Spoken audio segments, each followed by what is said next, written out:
വാർത്തകൾ വിശദമായി. മിനായിൽ ഹജ്ജ് കർമ്മത്തിനിടെ ഉണ്ടായ വൻ ദുരന്തത്തിൽ മരണസംഖ്യ ഉയരുന്നു. തിക്കിലും തിരക്കിലും പെട്ട് മരിച്ചവരുടെ എണ്ണം 717ആയി. മിനായിലെ കല്ലേറിനിടയിലായിരുന്നു അപകടം. 800-ലധികം പേർക്ക് പരിക്കേറ്റിട്ടുണ്ട്. വിവരങ്ങളുമായി ജമാലുദ്ദീൻ ചേരുന്നു. ജമാലുദ്ദീൻ, മരിച്ചവരിൽ ഒരു മലയാളി ഉണ്ടെന്നാണ് റിപ്പോർട്ടിൽ സൂചിപ്പിക്കുന്നത്. അതുപോലെ തന്നെ ഗുരുതരാവസ്ഥയിലും കുറെ ആൾക്കാർ പെട്ടിട്ടുണ്ട്. ഇതിലും മലയാളികൾ ആരെങ്കിലും ഉള്ളതായിട്ട് അറിയാമോ? വിവരം ഒരാൾ മലപ്പുറം സ്വദേശി അബ്ദുറഹ്മാനാണ്, മറ്റൊരാൾ കൊടുങ്ങല്ലൂർ സ്വദേശി മുഹമ്മദാണ്. മരണസംഖ്യ ഉയർന്നുകൊണ്ടിരിക്കുകയാണ്. ഏറ്റവും പുതിയ വിവരമനുസരിച്ച് 717 പേരാണ് ഇന്നത്തെ അപകടത്തിൽ മരിച്ചിരിക്കുന്നത്. 800ഓളം പേർക്ക് പരിക്കുണ്ട്. ഇവരിൽ പലരുടെയും നില ഗുരുതരമാണ്. ആശുപത്രികളിൽ ഗുരുതരാവസ്ഥയിലാണ് ഇവർ കഴിയുന്നത്. പ്രായമായ ആളുകളുണ്ട്. ഇത്തരം അവശനിലയിലാണ് പലരും ഉള്ളത്. അതുകൊണ്ട് തന്നെ മരണസംഖ്യ ഇനിയും ഉയരും എന്നാണ് ഇവിടെ നിന്നുള്ള റിപ്പോർട്ടുകൾ സൂചിപ്പിക്കുന്നത്. ഇന്ന് രാവിലെ സൗദി സമയം 11 മണിയോടെയാണ് മിനയിൽ അപകടമുണ്ടായത്. ജംറയിലെ കല്ലേറ് കർമ്മത്തിന് പോവുകയായിരുന്ന തീർത്ഥാടകരാണ് അപകടത്തിൽപ്പെട്ടത്. 204 നമ്പർ സ്ട്രീറ്റിന് സമീപം ജംറ പാലത്തിലേക്ക് കടക്കുന്ന ഭാഗത്താണ് അപകടമുണ്ടായത്. തിരക്ക് നിയന്ത്രിക്കുന്നതിന് തീർത്ഥാടകർ നൽകിയ നിർദ്ദേശങ്ങൾ തീർത്ഥാടകർ അവഗണിച്ചത് അപകടത്തിന്റെ വ്യാപ്തി വർദ്ധിപ്പിച്ചു. തിക്കിലും തിരക്കിലും പെട്ട തീർത്ഥാടകർ ഏറെ പരിഭ്രാന്തരായി ഓടിയത് അപകടത്തിന്റെ, നേരത്തെ സൂചിപ്പിച്ചതുപോലെ അപകടത്തിന്റെ വ്യാപ്തി കൂടുതൽ വർദ്ധിപ്പിച്ചു. ഹാജിമാർ അവിടെ തന്നെ, പലരും അവിടെ തന്നെ സംഭവ സ്ഥലത്ത് വെച്ച് തന്നെയാണ് മരിച്ചത്. സംഭവത്തെക്കുറിച്ച് വിശദമായ അന്വേഷണത്തിന്, സമഗ്രമായ അന്വേഷണത്തിന് സൗദി സർക്കാർ ഉത്തരവിട്ടിട്ടുണ്ട്.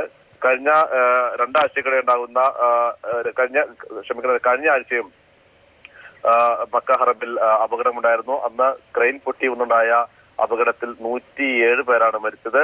ഏതായാലും ഇന്നത്തെ ദുരന്തം ഏറെ വേദനയോടെയാണ് ലോകം ശ്രവിച്ചത്. ജമാലുദ്ദീനാണ് റിപ്പോർട്ട് നൽകിയത്. മിന ദുരന്തത്തിൽ മരിച്ച അബ്ദുറഹ്മാന്റെ വിയോഗം നാടിനെ ദുഃഖത്തിലാഴ്ത്തി. മരണവാർത്ത അറിഞ്ഞ ബന്ധുക്കളും നാട്ടുകാരും ഉൾപ്പെടെ നിരവധി പേരാണ് ചേലേമ്പ്ര ചക്കുവളവിലെ വീട്ടിലേക്ക് എത്തുന്നത്. ചേലേമ്പ്രയിലെ ചക്കുവളവ് സ്വദേശിയായ ആശാരിത്തൊടി അബ്ദുറഹ്മാൻ കഴിഞ്ഞ 25 വർഷമായി പ്രവാസ ലോകത്താണ്. റിയാദിലെ ഫർണിച്ചർ കമ്പനിയിൽ സൂപ്പർവൈസറായി ജോലി ചെയ്യുന്ന അബ്ദുറഹ്മാൻ ഭാര്യ സുലേഖയോടൊപ്പമാണ് ഹജ്ജ് കർമ്മങ്ങൾക്കായി മിനായിലെത്തിയത്. വൈകിട്ട് 3 മണിയോടെയാണ് അബ്ദുറഹ്മാന്റെ ബന്ധുക്കളെ തേടി ആ ദുരന്ത വാർത്ത എത്തിയത്. പരിക്കേറ്റ് ആശുപത്രിയിൽ പ്രവേശിപ്പിച്ചു എന്നാണ് റിയാദിൽ നിന്നും അബ്ദുറഹ്മാന്റെ സുഹൃത്തുക്കൾ വീട്ടുകാരെ അറിയിച്ചത്. എന്നാൽ 4 മണിയോടെ മരണം സ്ഥിരീകരിച്ചു. ഞാനൊരു 3 മണിയോടുകൂടെ വിവരം കിട്ടിയിട്ടുണ്ട്. അങ്ങനെ സംഭവിച്ചിട്ടുണ്ട്. മരിച്ചെന്നല്ല അറിഞ്ഞില്ല.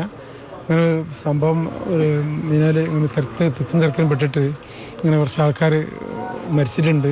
എന്താണ് പിന്നെ അളിയനങ്ങനെ ഹോസ്പിറ്റലിൽ കൊണ്ടുപോയിട്ടെന്നാണ് കേട്ടത്. സ്വീകരിച്ചെന്ന് പറഞ്ഞാൽ ഒരു അരമണിക്കൂർ കഴിഞ്ഞപ്പോൾ തന്നെ പുള്ളി എനിക്ക് തിരിച്ച് വിളിച്ച് രണ്ടാമത്. എൻ്റെ അളിയനാണ് വിളിക്കുന്നത്, എൻ്റെ ഈ ചെറിയ സഹോദരൻ്റെ ഭർത്താവ്. 3 മക്കളാണ് അബ്ദുറഹ്മാന്. മൂത്ത മകൻ അഷ്റഫ് വിദേശത്താണ്. മകൾ മുംതാസും മകൻ ഹബീബ് സൽമാനുമാണ് ചക്കുവളവിലെ വീട്ടിൽ താമസം. മരണവാർത്ത അറിഞ്ഞ ബന്ധുക്കളും നാട്ടുകാരും ഉൾപ്പെടെ വൻ ജനാവലിയാണ് ചക്കുവളവിലെ വീട്ടിലേക്ക് എത്തിയത്. ക്യാമറമാൻ അനിൽ കല്യാശ്ശേരിക്കൊപ്പം PV കുട്ടൻ. സിസ്റ്റർ അമല കൊലക്കേസ് പ്രതി സതീഷ് ബാബു പിടിയിൽ. ഉത്തരാഖണ്ഡിലെ ഹരിദ്വാറിൽ നിന്നാണ് ഇയാളെ പിടികൂടിയത്. പ്രതി സതീഷ് ബാബുവിനെ തിരിച്ചറിയാൻ കേരള പോലീസ് സംഘം ഉത്തരാഖണ്ഡിലേക്ക് തിരിച്ചു. കഴിഞ്ഞ ചൊവ്വാഴ്ചയാണ് സിസ്റ്റർ അമല കൊലക്കേസ് പ്രതി സതീഷ് ബാബു ഹരിദ്വാറിലെ ആശ്രമത്തിൽ അഭയം തേടിയത്. ഗംഗാ സ്നാനത്തിനിടെ തന്റെ പേഴ്സും മൊബൈൽ ഫോണും കളഞ്ഞുപോയെന്നും പറഞ്ഞാണ് ഹരിദ്വാറിലെ അയ്യപ്പ സേവാ ട്രസ്റ്റിന്റെ ആശ്രമത്തിൽ എത്തിയതെന്നും ആശ്രമ നിവാസികൾ പറഞ്ഞു. മിനിഞ്ഞാന്ന് വൈകിട്ടാണ് ഇദ്ദേഹം ഹരിദ്വാർ അയ്യപ്പ ക്ഷേത്രത്തിൽ വരുന്നത്. സാധന സാമഗ്രികളെല്ലാം പോക്കറ്റ് അടിച്ചു പോയി എന്ന് പറഞ്ഞിട്ടാണ് വന്നത്. സതീഷ് ബാബു 3 ദിവസത്തോളം ആശ്രമത്തിൽ തങ്ങി. സഹോദരന്റേത് എന്ന് പറഞ്ഞ സതീഷ് ബാബു ആശ്രമത്തിൽ ഒരു മൊബൈൽ നമ്പറും നൽകിയിരുന്നു. ഈ നമ്പറിലേക്ക് അധികൃതർ ബന്ധപ്പെട്ടു. സതീഷിനെ വീട്ടിലേക്ക് കൊണ്ടുപോകണമെന്ന് ആവശ്യപ്പെട്ടു. ഇതിനെ തുടർന്ന് അന്വേഷണ സംഘം സൈബർ പോലീസിന്റെ സഹായത്തോടെ പ്രതി തങ്ങുന്ന സ്ഥലം തിരിച്ചറിഞ്ഞു. ഉത്തരാഖണ്ഡ് SP അടക്കമുള്ള 4 അംഗ സംഘം ഇന്നലെ രാത്രി 11 മണിയോടെ ആശ്രമത്തിലെത്തി പ്രതിയെ പിടികൂടുകയായിരുന്നെന്നും കോട്ടയം SP സതീഷ് ബിനോ പീപ്പിൾ TVയോട് പറഞ്ഞു. കസ്റ്റഡി എടുക്കാനല്ല, സസ്പെക്ട് എടുത്തിട്ടുണ്ട്. നടന്നു വെച്ചാൽ ഇന്നലെ ഒരു ഇൻഫർമേഷൻ കിട്ടിയായിരുന്നു ഹരിദ്വാറിൽ ഇയാളെ പോലെ ഒരാളുണ്ടെന്ന്. അപ്പൊ ഉടനെ ഹരിദ്വാറിലെ SSP സംസാരിച്ചു. അപ്പൊ അവരൊരു ടീം വിട്ട് ആളെ പൊക്കിയിട്ടുണ്ട്. അത് കൺഫേം ചെയ്യാനും വെരിഫൈ ചെയ്യാനും നമ്മൾ തീരുമാനിച്ചത്. 4 പേരാണ്.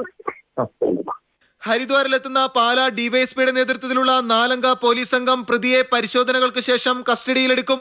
News bureau, Delhi. ഉത്തർപ്രദേശിൽ നടന്ന വർഗീയ കലാപങ്ങൾക്ക് പിന്നിൽ BJP-യാണെന്ന് ജുഡീഷ്യൽ കമ്മീഷന്റെ കണ്ടെത്തൽ. 60 പേരുടെ ജീവനെടുത്ത മുസാഫർ കലാപത്തിന് പിന്നിലും BJP-യുടെ കരങ്ങളാണെന്നും സമാജ്വാദി പാർട്ടി നേതാക്കളുടെ പ്രവർത്തനങ്ങൾ കലാപം പടരാൻ കാരണമായെന്നും ജസ്റ്റിസ് വിഷ്ണു സഹായ് കമ്മീഷൻ സമർപ്പിച്ച റിപ്പോർട്ടിൽ ചൂണ്ടിക്കാട്ടുന്നു. ലോക്സഭാ തെരഞ്ഞെടുപ്പിന് തൊട്ടുമുമ്പാണ് രാജ്യത്തെ മധുരക്കനിയെന്നറിയപ്പെടുന്ന കരിമ്പ് കർഷകരുടെ നാടായ മുസാഫറിൽ വർഗീയ കലാപം പൊട്ടിപ്പുറപ്പെടുന്നത്. 50,000-ഓളം പേർക്ക് സ്വന്തം നാടും വീടും വിട്ട് പലായനം ചെയ്യേണ്ടി വന്നു. ഈ കലാപത്തിനു പിന്നിൽ ലോക്സഭാ തെരഞ്ഞെടുപ്പിൽ നേട്ടം കൊയ്യാൻ ശ്രമം നടത്തുകയായിരുന്ന BJP-ക്കും സമാജ്വാദിക്കും കൈയുണ്ടെന്നാണ് കണ്ടെത്തിയിരിക്കുന്നത്. ഉത്തർപ്രദേശ് സർക്കാർ കലാപം അന്വേഷിക്കാനായി നിയോഗിച്ച അലഹബാദ് ഹൈക്കോടതി മുൻ ജസ്റ്റിസ് വിഷ്ണു സഹായ് കമ്മീഷൻ തയ്യാറാക്കിയ റിപ്പോർട്ടിലാണ് ഇക്കാര്യമുള്ളത്. ഭരണ നേതൃത്വം കൈയാളുന്ന സമാജ്വാദി പാർട്ടി നേതാക്കളുടെ നിലപാടുകൾ സംശയാസ്പദമായിരുന്നു. പ്രദേശത്ത് നിലയുറപ്പിച്ച BJP സമാജ്വാദി പാർട്ടി നേതാക്കൾ കലാപം ആളിക്കത്തിക്കാൻ ശ്രമം നടത്തിയെന്നും സഹായ് കമ്മീഷൻ കുറ്റപ്പെടുത്തുന്നു. ഇന്നലെ ഉത്തർപ്രദേശ് ഗവർണർ രാം നായിക്കിന് റിപ്പോർട്ട് സമർപ്പിച്ചു. 6 അധ്യായങ്ങളിലായി 775 പേജ് വരുന്ന റിപ്പോർട്ടിൽ 337 ദൃക്സാക്ഷികളുടെ മൊഴി രേഖപ്പെടുത്തിയിട്ടുണ്ട്. ന്യൂനപക്ഷ വിഭാഗങ്ങൾ തിങ്ങിപ്പാർത്തിരിക്കുന്ന പ്രദേശങ്ങളിൽ മാത്രം കലാപം നടന്നതിനു പിന്നിൽ ആസൂത്രിത നീക്കമുണ്ടെന്ന് നേരത്തെ പലരും ചൂണ്ടിക്കാട്ടിയിട്ടുണ്ടെങ്കിലും ഇതാദ്യമായാണ് ജുഡീഷ്യൽ കമ്മീഷൻ ഇത് സ്ഥിരീകരിക്കുന്നത്. മുസാഫറിൽ വീട് നഷ്ടപ്പെട്ടവർക്ക് കഴിഞ്ഞ വർഷം കേരളത്തിൽ നിന്നുള്ള ധനസഹായത്തോടെ CPIM വീട് നിർമ്മിച്ചു നൽകിയിരുന്നു. Santhosh സർലിംഗ്, news bureau, Delhi. സ്ട്രെച്ചറിൽ നിന്ന് വീണ് രോഗി മരിച്ചു. വർക്കല ശ്രീനാരായണ മെഡിക്കൽ മിഷൻ ആശുപത്രിയിലാണ് സംഭവം നടന്നത്. പൊയ്കയിൽ നിസാമിന്റെ ഭാര്യ സജീലയാണ് മരിച്ചത്. മരണത്തെ തുടർന്ന് ആശുപത്രിയിൽ സംഘർഷാവസ്ഥ നിലനിന്നിരുന്നു. കൺസ്യൂമർ ഫെഡ് അഴിമതിയിൽ സമഗ്ര അന്വേഷണത്തിന് ഉത്തരവിട്ടതായി മന്ത്രി CN ബാലകൃഷ്ണൻ അറിയിച്ചു. സഹകരണ വകുപ്പ് സ്പെഷ്യൽ സെക്രട്ടറി, രജിസ്ട്രാർ എന്നിവരെയാണ് അന്വേഷണത്തിന് ചുമതലപ്പെടുത്തിയിരിക്കുന്നത്. കൺസ്യൂമർ ഫെഡിലെ സാമ്പത്തിക ഇടപാടുകളെക്കുറിച്ച് ഗുരുതരമായ അഴിമതി ആരോപണങ്ങൾ ഉയർന്നതോടെയാണ് ഇക്കാര്യത്തിൽ സമഗ്രമായ അന്വേഷണം നടത്താൻ വകുപ്പ് മന്ത്രി ഉത്തരവിട്ടത്. സഹകരണ വകുപ്പ് സ്പെഷ്യൽ സെക്രട്ടറിക്കും രജിസ്ട്രാർക്കുമാണ് അന്വേഷണം നടത്താൻ നിർദ്ദേശം നൽകിയതെന്ന് മന്ത്രി CN ബാലകൃഷ്ണൻ വ്യക്തമാക്കി. UDF സർക്കാരിന്റെ കാലത്തെ മുഴുവൻ ഇടപാടുകളിലും അന്വേഷണം നടത്തി 3 മാസത്തിനകം റിപ്പോർട്ട് നൽകാനാണ് നിർദ്ദേശം. കുറ്റക്കാരാണെന്ന് കണ്ടെത്തുന്നവർക്കെതിരെ ശക്തമായ നടപടിയുണ്ടാകുമെന്നും മന്ത്രി അറിയിച്ചു. അതിൽ ആരൊക്കെ എന്തൊക്കെ പറ്റുന്നുണ്ടെങ്കിൽ അതിനൊക്കെ നിയമത്തിന്റെ മുമ്പിൽ കൊണ്ടുവന്ന് കർശനമായി നടപടിയെടുക്കണമെന്നുള്ള നിലയ്ക്കാണ് തീരുമാനം. കൺസ്യൂമർ ഫെഡിലെ അഴിമതിയുമായി ബന്ധപ്പെട്ട് ഇതുവരെ നടന്ന അന്വേഷണങ്ങൾ തൃപ്തികരമല്ല. ആരോപണങ്ങളിൽ സത്യസന്ധമായ അന്വേഷണം നടക്കുമെന്നും വകുപ്പിലുണ്ടായ അനിഷ്ട സംഭവങ്ങളിൽ വിഷമമുണ്ടെന്നും മന്ത്രി വ്യക്തമാക്കി. News bureau, Thrissur. ആത്മസമർപ്പണത്തിന്റെയും ത്യാഗത്തിന്റെയും ദീപ്തസ്മരണകളിൽ നിന്ന് ബലിപ്പെരുന്നാൾ. സംസ്ഥാനത്ത് വിവിധ പള്ളികളിലും ഈദ്ഗാഹുകളിലും പെരുന്നാൾ നമസ്കാരങ്ങൾ നടന്നു. ഭീകരവാദത്തെ എതിർക്കണമെന്നും യഥാർത്ഥ ഇസ്ലാമിന് ഭീകരപ്രവർത്തനം നടത്താൻ സാധിക്കില്ലെന്നും പുരോഹിതർ സന്ദേശം നൽകി. മെഗാസ്റ്റാർ മമ്മൂട്ടി കലൂരിൽ നടന്ന ഈദ് നമസ്കാരത്തിൽ പങ്കെടുത്തു. മലബാറിലെ വിവിധ പള്ളികളിൽ ബലിപ്പെരുന്നാൾ ആഘോഷപൂർവ്വം കൊണ്ടാടി. കോഴിക്കോട് ബീച്ചിൽ സംയുക്ത ഈദ്ഗാഹ് കമ്മിറ്റിയുടെ നേതൃത്വത്തിൽ നടന്ന ഈദ് നമസ്കാരത്തിൽ ആയിരക്കണക്കിന് വിശ്വാസികൾ പങ്കെടുത്തു. ജമായത്തെ ഇസ്ലാമി കേരള അമീർ MI അബ്ദുൾ അസീസ് ചടങ്ങുകൾക്ക് നേതൃത്വം നൽകി. ഭീകരവാദവും തീവ്രവാദവും ഇസ്ലാമിന്റെ ലക്ഷ്യമല്ലെന്ന് അദ്ദേഹം പറഞ്ഞു. മലപ്പുറം പാണക്കാട് ജുമാ മസ്ജിദിൽ നടന്ന പ്രാർത്ഥനയിൽ പാണക്കാട് ഹൈദരലി ശിഹാബ് തങ്ങൾ മുഖ്യ കാർമ്മികത്വം വഹിച്ചു. കാസർകോട്, പാലക്കാട്, വയനാട്, കണ്ണൂർ ജില്ലകളിൽ നടന്ന ഈദ് നമസ്കാരത്തിൽ ആയിരക്കണക്കിന് ആളുകൾ പങ്കെടുത്തു. മധ്യ കേരളത്തിൽ തൃശൂർ, ഇടുക്കി, ആലപ്പുഴ, കോട്ടയം, എറണാകുളം ജില്ലകളിലും ബലിപ്പെരുന്നാൾ ആഘോഷപൂർവ്വം കൊണ്ടാടി. 5 ജില്ലകളിലെയും പള്ളികളിലും ഈദ്ഗാഹുകളിലും പെരുന്നാൾ നമസ്കാരവും പ്രാർത്ഥനയും നടന്നു. പ്രധാനമായും കൊച്ചി കലൂർ സ്റ്റേഡിയത്തിൽ നടന്ന ഈദ്ഗാഹിന് നസറുദ്ദീൻ റഹ്മാനി നേതൃത്വം നൽകി. മലയാളത്തിന്റെ പ്രിയതാരം മമ്മൂട്ടി കലൂർ സ്റ്റേഡിയത്തിൽ ഈദ്ഗാഹിൽ പങ്കെടുത്തു. തിരുവനന്തപുരത്തും കൊല്ലത്തും പത്തനംതിട്ടയിലും ഈദ്ഗാഹുകളിൽ നിരവധി വിശ്വാസികൾ പങ്കെടുത്തു. പത്തനംതിട്ടയിൽ പ്രധാനമായും ടൗൺ ജുമാ മസ്ജിദിന്റെ നേതൃത്വത്തിലാണ് ഈദ്ഗാഹ് നടന്നത്. തിരുവനന്തപുരം പാളയം മുസ്ലിം ജമാഅത്തിന്റെ ആഭിമുഖ്യത്തിൽ ചന്ദ്രശേഖരൻ നായർ സ്റ്റേഡിയത്തിൽ നടന്ന ഈദ്ഗാഹിൽ പാളയം ഇമാം VP സുഹൈബ് മൗലവി നേതൃത്വം നൽകി.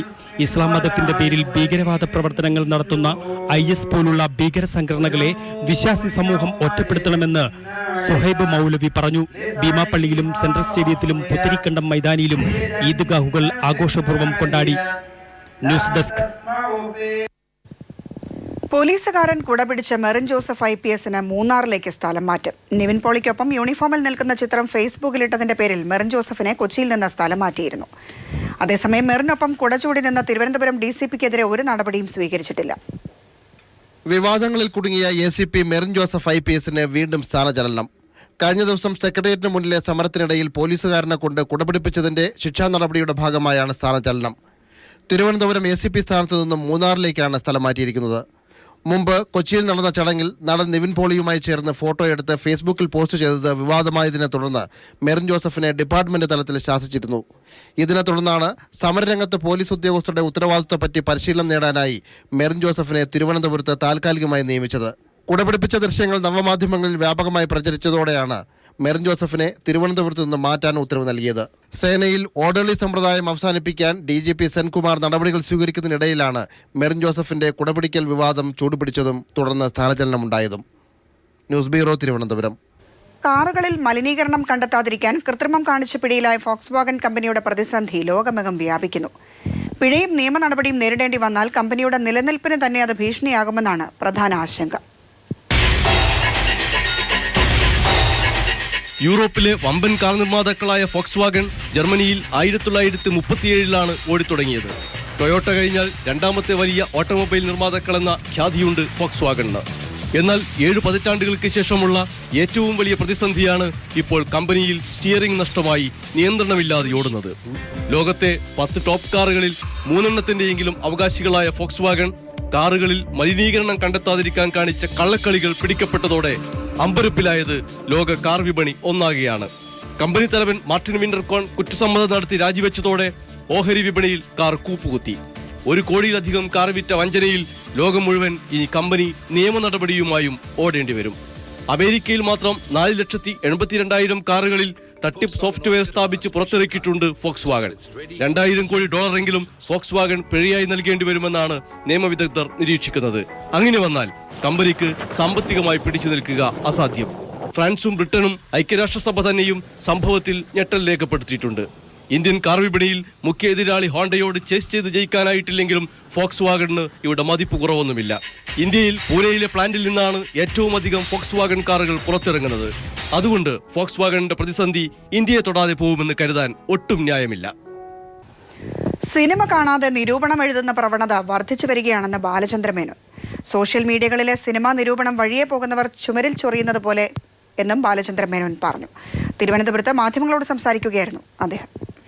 ആ ചിത്രം പുറത്തിറങ്ങിയിട്ട് മണിക്കൂറുകൾക്കുള്ളിൽ തന്നെ നമ്മുടെ സോഷ്യൽ നെറ്റ്വർക്കിൽ വളരെ വളരെ ഹീനവും മോശവുമായിട്ടുള്ള ഒരുപാട് ഫേക്ക് റിവ്യൂസ് പ്രത്യക്ഷപ്പെട്ടു.